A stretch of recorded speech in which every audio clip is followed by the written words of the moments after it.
Is it really a ballpark or is it just my summer home? Well, it's funny, the first time that I ever came to Salt Lake City was back in the mid-'80s when I was still doing every game home and away for a men's fast-pitch softball team out of Aurora, Illinois. The national championships were actually held here at the old Dirks Field. They actually skinned the grass off the infield and put the dirt down and made it into a softball diamond with a temporary outfield fence. And I can remember watching Larry Miller warm up on the sideline. I think this ballpark is spectacular. I mean, there isn't another ballpark in this league that has an upper deck like this. It's very unique, but the view is just spectacular here, and you want to come here every day. The green trees beyond the outfield berm, and the berms itself, that was kind of a new thing when this ballpark opened up in 1994. When you walk into a ballpark the first time and see the immaculate green grass out there, that's what gets you going. At least it gets me going each and every time I walk into the ballpark.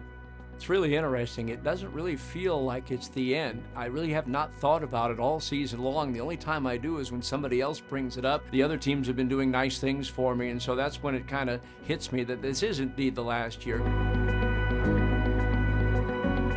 I can still picture the first game here. That first year, averaging over 10,000 a game, breaking a 48-year-old league record for attendance. It has flown by, whether it be the 7 years as the Buzz, the 5 years as the Stingers, or the current run since 2006 with the Bees. Flew by. Flew by.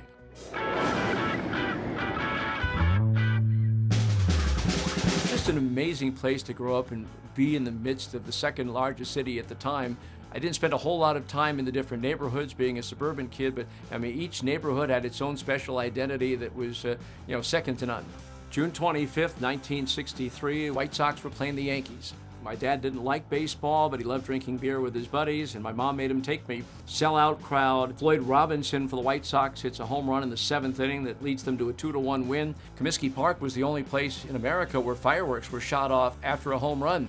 And so at that point, I was an impressionable 8-year-old and I was hooked. When you came home from elementary school and junior high in Winnetka, Illinois, you had to wait for the Cubs game to finish. And what Jack Brickhouse was doing as the play-by-play guy kind of got me interested in the whole idea. And the more I watched, the more I thought, that would be a great job, especially if I grow up and can't hit a curveball. And so when I was 10 or 11 years old, I was able to sell Christmas cards door to door and earned enough points to buy my first tape recorder. And I would go to sections where no one was sitting and practice. I prepared for each and every game no differently than if I were doing a fill-in for the Angels or back in 1981 when I did the Illinois Little League Championship Tournament. I want to give it my best every night because the people listening deserve it.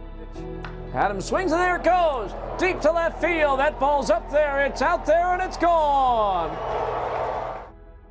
Whatever impact that I've had that I'm happy to have been a part of, but it's not really something that I've really given much thought about. I don't know how many people I might have touched. I just hope that they think I was a nice person, good person to be around, fun to be around, good husband, good father. That's the most important thing to me right now. It's been my honor and pleasure to do this for these 29 seasons. I hope I brought you some excitement, a smile, a laugh, and an appreciation for the game. And I just hope that you enjoyed it as much as I did. I'm up there, I'm out there, I'm gone.